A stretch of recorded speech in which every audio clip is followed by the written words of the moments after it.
U.S. stocks continued to rally on Thursday on hopes of rate cuts, with the Dow Jones closing at a record high for the second day in a row.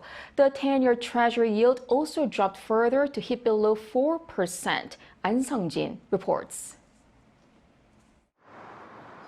U.S. stocks and other economic indicators are up on expectations that the Federal Reserve will cut its interest rates next year.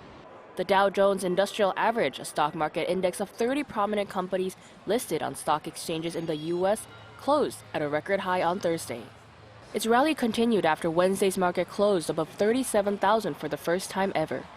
The Nasdaq also closed 0.2% higher, and the S&P 500 closed 0.3% higher on Thursday. Meanwhile, the 10-year Treasury note dropped below 4% for the first time since August, as traders expected rate cuts 3 times in 2024. Following the Federal Open Market Committee's announcement that it may lower interest rates, the U.S. dollar also dropped to a 4-month low.